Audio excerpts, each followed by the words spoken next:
Department of Development submitting an RFP exemption, which will result in a grant agreement with Greater Cleveland Film Commission and the amount not to exceed $210,000 for general operating support for a period of 1 year, effective upon signatures of all parties, and submitting the grant agreement via contract number 5474 with said RFP exemption.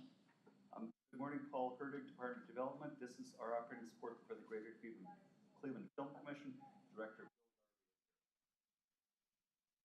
Thank you, County Council. Thank you, Director Herdig. So this year was a banner year for us as well. Superman premiering in a month, and in addition to Superman, obviously 5 other projects totaling $77.8 million in Cuyahoga County for 2024, and included in that $5 million in future production booked for this year as well. So that drove $1.49 million in sales tax revenue to the county, $5 million in payroll tax to the county. In addition to that, state tax revenue as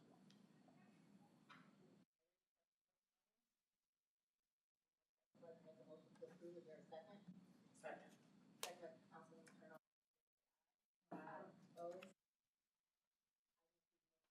Next item, BC 2025-403, Department of Development submitting an RFP exemption, which will result in a grant agreement with Global Cleveland in the amount not to exceed $150,000 for general operating support for a period of 1 year, effective upon signatures of all parties, and submitting the grant agreement via contract number 5475 with said RFP exemption. Paul Herdig, Department of Development. This is our operating support for Global Cleveland, and Director Joe Simperman is here. Thank you, Director Herdig, for all your support. Madam Chair, members of this commission. My colleague Allison Redder is here.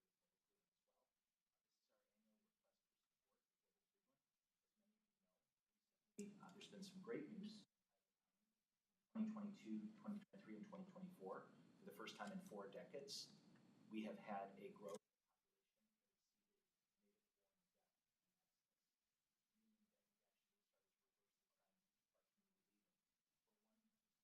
One group of people, international newcomers. Why do they come? Because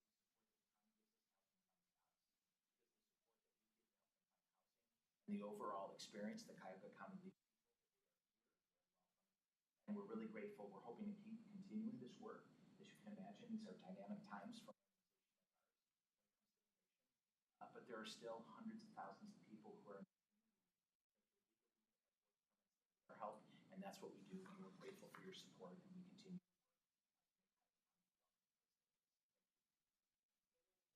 Item? No questions. Like to make a motion to approve. Is there a second? Ms. Weber, all those in favor say aye. Aye. Opposed? Item approved.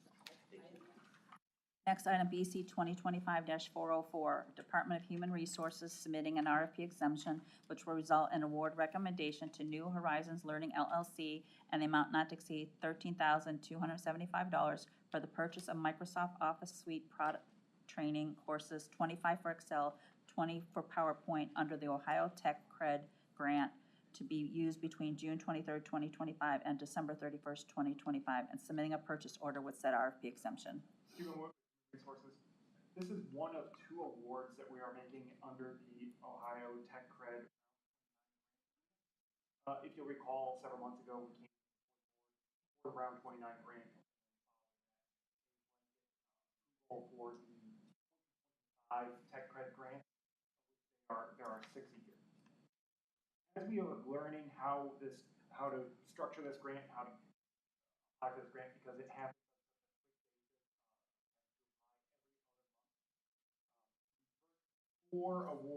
First 4 grant awards did not undergo any kind of bidding process. Staff went to known vendors that are familiar with the Tech Cred program and understand that pricing has to be held for a year, which is of course follow the criteria for the Tech Cred grant, and got pricing from those vendors. And so this is the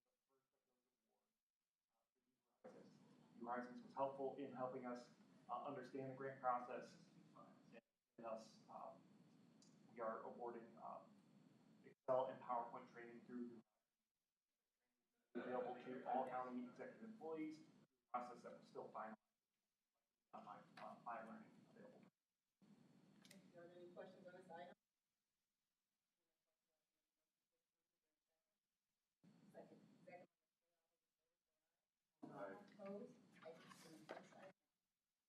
Next item, BC 2025-405.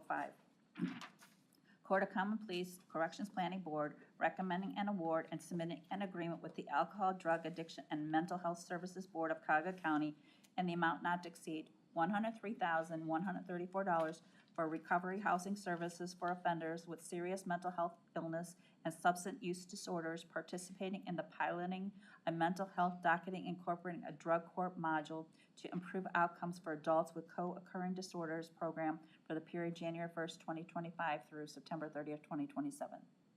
Good morning, Linda Lagunzad with the Corrections Planning Board. This new contract with the Adams Board supports recovery formerly called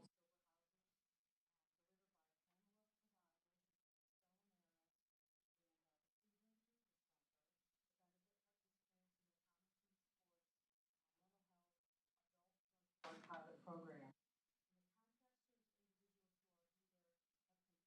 Residential substance and don't have a safe home, have completed an treatment program, relapse upon return. This contract ultimately in the mental health continuum of care through placement in single-family recovering housing that specializes in serving individuals with co-occurring disorders. Questions on this item? So I think it said the maximum length of stay for the sober house.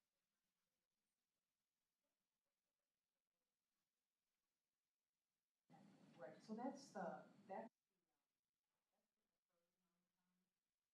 this particular court has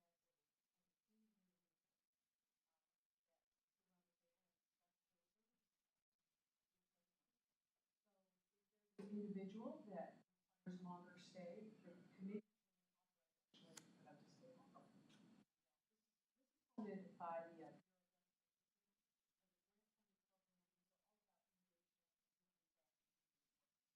it does allow that flexibility if needed. And then also, do they program assist in housing location? So find the housing unit. You mean like a permanent house? You know what, I would,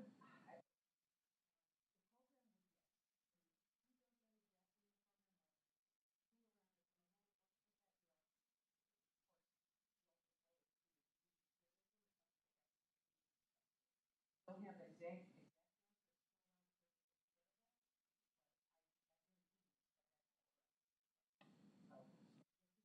back in the program, right?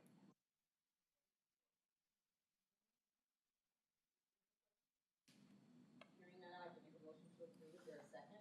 Second. Second by Ms. Wells. All opposed? Item Next item, BC 2025-406.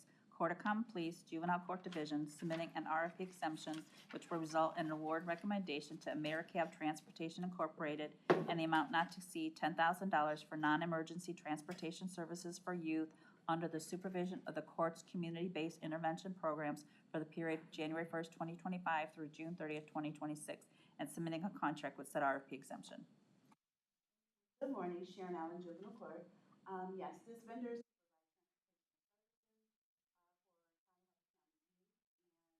to and from court.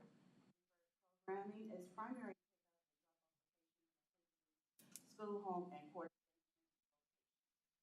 This is funded through the Reclaim Grant.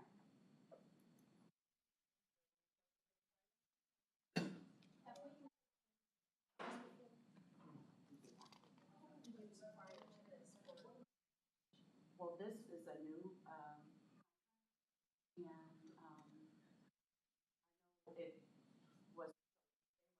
it was because another county program.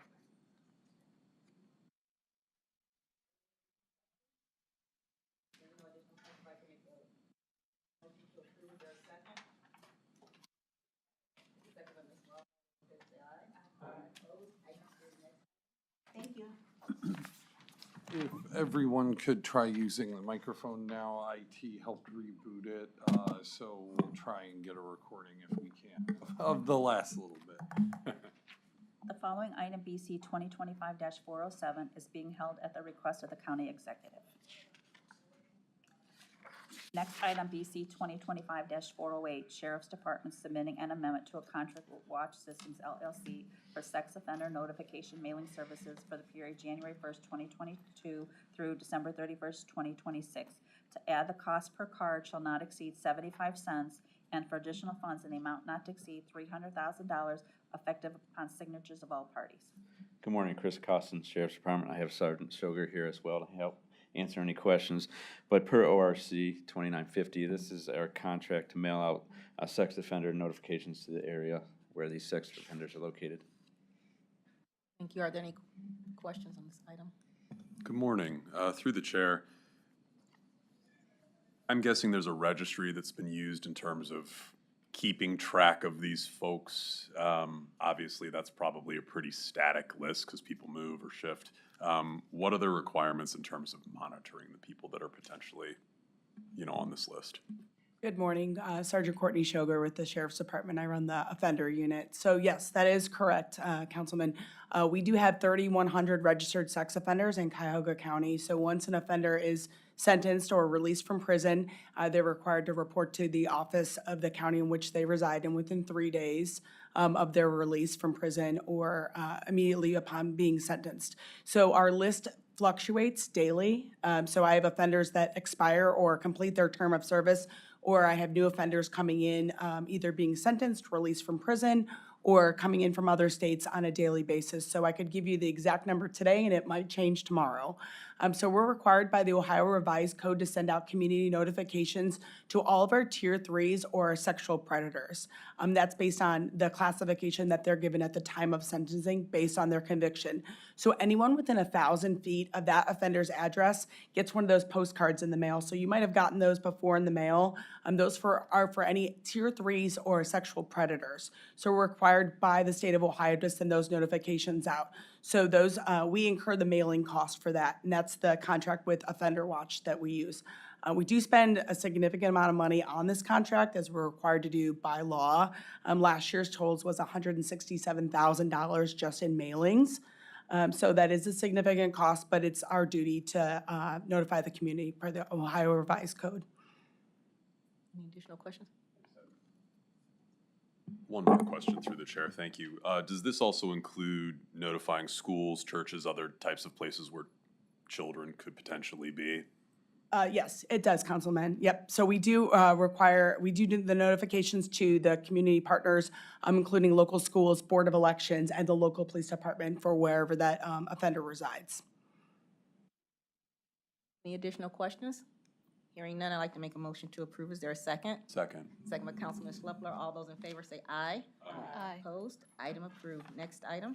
Next item, BC 2025-409, Department of Health and Human Services, CAGA Job and Family Services, recommending an award and enter into a purchase order with Carasoft Technology Corporation and the amount not to exceed $72,419.20 for a state contract purchase of DocuSign Enterprise Pro for government, 14,000 envelopes for e-signature Enterprise Pro for state and local government, licensing and support for the period July 8, 2025 through July 7, 2026.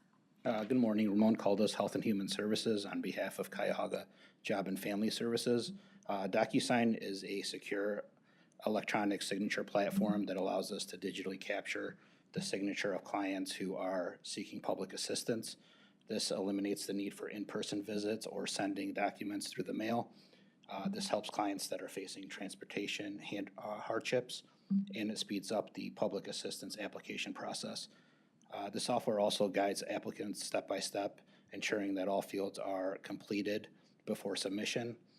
There are also automatic alerts and reminders helping us receive forms that are fully complete and on time. This item is an IT standard, and procurement was done through state term schedule. Thank you. Are there any questions on this item? Hearing no questions, I'd like to make a motion to approve. Is there a second? Second. Second by Councilwoman Turner. All those in favor say aye. Aye. Opposed? Item approved. Next item.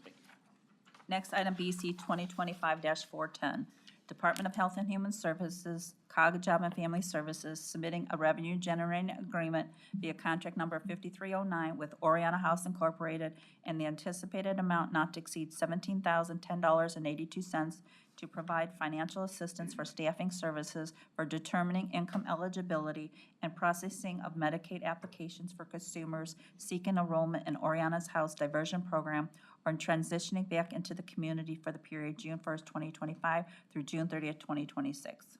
Good morning, Marcos Cortez with Health and Human Services on behalf of Cuyahoga Jobs and Family Services. Again, CJFS plans to enter into a revenue-generating agreement with the Oriana House to determine income eligibility for Oriana House consumers seeking initial enrollment and ongoing eligibility in Medicaid. These funds will have a FTE dedicated about 16 hours a week to this work, and these funds cover about half of that those hours. Thank you. Are there any questions on this item? Councilman Schluppler? Just through the chair, is this in a response to an overall shortage of staffing in order to process this information, or is there another reason for this? I think the department has been looking for different partners to reimburse us for the work that they're providing. We have other revenue-generating agreements, one with McGregor Pace and one with the Board of DD revenue, because we work a lot with their clients. Okay, thank you. Any additional questions? Hearing no additional questions, I'd like to make a motion to approve. Is there a second? Second. Second by Councilman Schluppler. All those in favor say aye. Aye. Opposed? Item approved. Next item. Moving on to exemption, BC 2025-411, Medical Examiner's Office recommending an alternative procurement process which will result in award recommendation to Promega Corporation and Life Technologies in the amount not to exceed $283,529 to procure genetic testing kits and other consumable supplies for the period October 1st, 2024 through September 30th, 2026. Hugh Shannon, Medical Examiner's Office.